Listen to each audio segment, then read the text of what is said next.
ہر طرح کی تعریف اللہ کے لیے ہے، ہم اس کی حمد کرتے ہیں، اس سے مدد، مغفرت اور ہدایت طلب کرتے ہیں، اور اپنے نفوس کے شر اور برے اعمال سے ہم اس کی پناہ میں آتے ہیں۔ جس کو وہ ہدایت دے اسے کوئی گمراہ کرنے والا نہیں، اور جسے وہ گمراہ کر دے اس کا کوئی مددگار اور رہنما ہرگز نہ پا سکو گے۔ اور میں گواہی دیتا ہوں کہ ایک اللہ کے علاوہ کوئی معبود حقیقی نہیں، اس کا کوئی شریک نہیں، وہ اکیلا و یکتا، منفرد و بے نیاز، بیوی اور بچوں سے منزہ ہے، نہ اس نے کسی کو جنا اور نہ ہی وہ کسی سے جنا گیا ہے، اس کا ہمسر کوئی نہیں۔ اور میں گواہی دیتا ہوں کہ محمد اس کے بندے اور رسول ہیں، آپ خاتم الانبیاء والمرسلین ہیں۔ اللہ آپ پر اور آپ کے تمام آل و اصحاب پر درود بھیجے، اور آپ کے بھائی انبیاء و رسولوں پر جنہیں اللہ نے لوگوں کی طرف بشارت دینے والا اور ڈرانے والا بنا کر بھیجا۔ انہوں نے لوگوں کو اللہ کی توحید اور اس کی خالص عبادت کی دعوت دی، اور شرکیہ اعمال اور باطل و مہلک عقائد سے آگاہ کیا، ان سے اچھے طریقے سے جدال کیا تو وہ اللہ کی طرف سے مخلوقات پر حجت بن گئے۔ اما بعد، اے لوگو،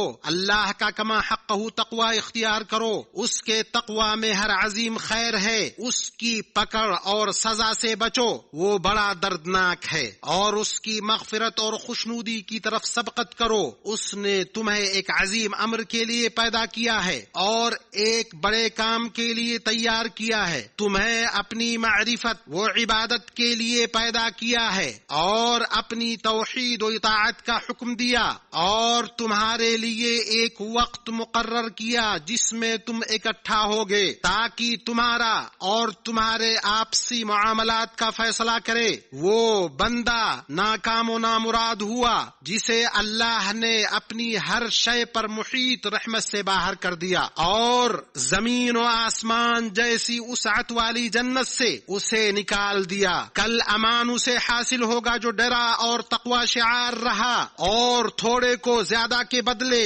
فانی کو دائمی کے بدلے، اور بدبختی کو نیک بختی کے بدلے بیچ دیا۔ اور جان لو کہ قلب کی راحت و سرور اور اس کے ہموم و غموم سے نجات کے لیے جو امر سب سے زیادہ مطلوب ہے اور جس سے پاکیزہ زندگی اور مسرت و شادمانی حاصل ہوتی ہے، وہ ہے اللہ پر ایمان، عمل صالح اور قول و فعل میں ہر بالائی سے مخلوقات کے ساتھ احسان کرنا۔ اے لوگو، اللہ تبارک و تعالی کا مومنوں کے لیے دین اسلام کو بحیثیت شریعت اور منہج منتخب کرنا اس بات کی دلیل ہے کہ ان پر اللہ کی عنایت ہے، ان سے محبت کرتا ہے، ان سے راضی ہے۔ آج میں نے تمہارے لیے تمہارے دین کو مکمل کر دیا اور تم پر اپنا انعام بھرپور کر دیا، اور تمہارے لیے اسلام کے دین ہونے پر رضامند ہو گیا۔ یہ آیت آخر میں نازل ہونے والی آیتوں میں سے ہے۔ اس میں اللہ سبحانہ نے اپنی طرف سے بتایا اور خبر دی کہ امت محمد صلی اللہ علیہ وسلم کے لیے اس نے ان کے دین کو مکمل کر دیا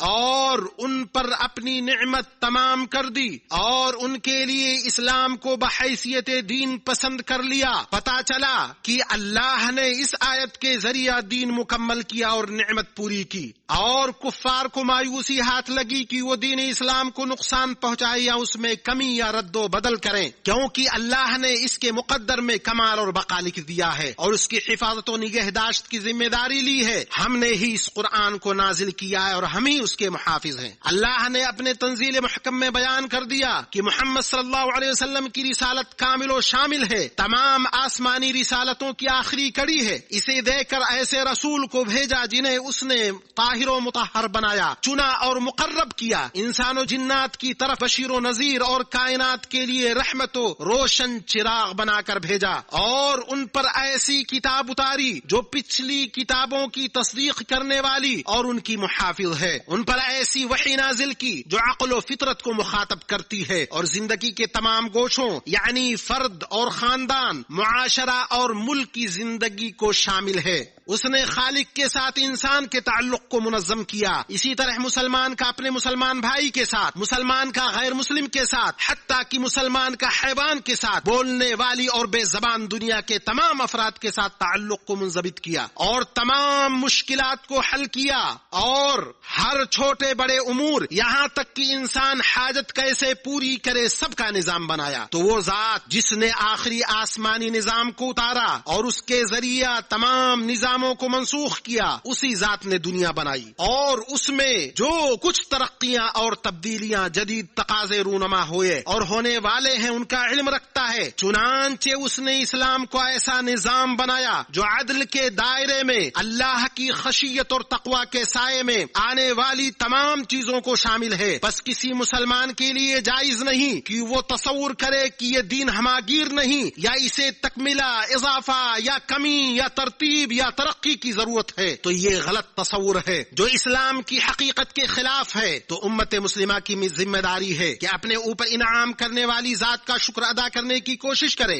اور اپنے رب کے حقوق کی ادائیگی میں پوری طاقت صرف کر دے، اور اس انتخاب اور رضا کی اہمیت کو سمجھے اور اس دین کو جسے اس کے رب نے اس کے لیے پسند کیا ہے پوری عزیمت کے ساتھ مضبوطی سے پکڑ لے۔ اللہ کے بندو، اسلام اللہ کا وہ دین ہے جس کے ماں سوا کوئی دین اسے قبول نہیں۔ اللہ عز و جل نے اس میں ہر اس بندے کے کمال اور سعادت کو ودیعت کیا ہے جو اس کے ذریعے اللہ رب العالمین کی بندگی کرتا ہے۔ وہ اس میں موجود راسخ عقیدہ توحید اور احکام، عبادات، آداب و اخلاق کے ذریعے صرف اللہ وحدہ کی عبادت کرتا ہے۔ فرمان الہی ہے جو شخص اسلام کے سوا اور دین تلاش کرے اس کا دین قبول نہ کیا جائے گا اور وہ آخرت میں نقصان پانے والوں میں ہوگا۔ اللہ ہمارے لیے قرآن عظیم میں برکت دے، اس کی آیات و ذکر حکیم سے ہمیں نفع پہنچائے، ہمیں صراط مستقیم پر چلائے۔ اللہ ہماری توبہ قبول کر، تو توبہ قبول کرنے والا رحیم ہے، ہمیں اور تمام مسلمانوں کو بخش دے، تو بخشنے والا مہربان ہے۔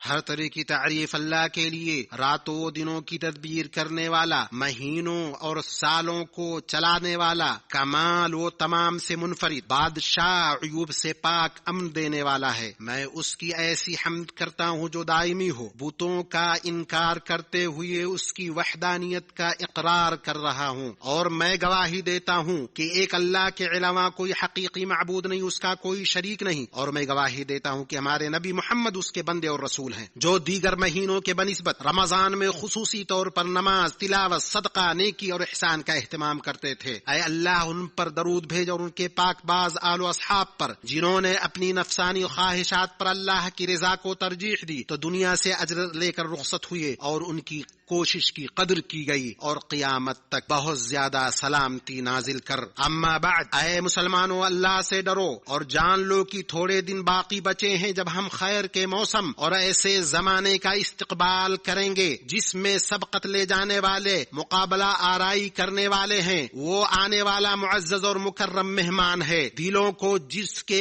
آنے کا انتظار اور نفوس کو جس کی آمد کی آس ہے۔ وہ رمضان کا مہینہ ہے، روزہ، قرآن، جہنم سے آزادی، نیکی، سخاوت، احسان اور ہر طرح کی اطاعت اور تقرب کا مہینہ ہے، جس کی آمد پر مومن باہم خوشخبری دیتے ہیں اور اس کو پانے پر ایک دوسرے کو مبارکباد دیتے ہیں۔ نبی صلی اللہ علیہ وسلم نے فرمایا، جب رمضان کی پہلی رات آتی ہے تو شیطانوں اور سرکش جنوں کو جکڑ دیا جاتا ہے، جہنم کے دروازے بند کر دیے جاتے ہیں، ان میں سے کوئی دروازہ کھلا نہیں رہتا، اور جنت کے دروازے کھول دیے جاتے ہیں، ان میں سے کوئی دروازہ بند نہیں رہتا، اور ایک اعلان کرنے والا منادی کرتا ہے، اے نیکی کے طلبگار آگے بڑھ، اے برائی کے طلبگار رک جا، اور اللہ تعالی جہنم سے لوگوں کو آزاد کرتا ہے۔ اور سلف صالح 6 مہینے تک دعا کرتے تھے کہ اللہ انہیں رمضان تک پہنچا دے، اور اگر وہ ان کو رمضان تک پہنچا دیتا تو اس سے مزید 6 ماہ تک کی دعا کرتے کہ ان کے اعمال کو قبول کر لے۔ اور صحابی جلیل عبداللہ ابن مسعود سے پوچھا گیا کہ رمضان کا استقبال آپ لوگ کیسے کرتے تھے؟ تو انہوں نے جواب دیا، ہم میں سے جس کے دل میں بھی اپنے مسلم بھائی کے تئیں کینہ ہوتا وہ اسے نکالے بغیر رمضان کے چاند کا استقبال کرنے کی جرأت نہیں کرتا تھا۔ اللہ سے دعا کرو کہ تمہیں روزہ کے مہینے تک پہنچائے، نیک نیتی اور صیام و قیام کے سچے عزم کے ساتھ اس کا استقبال کرو،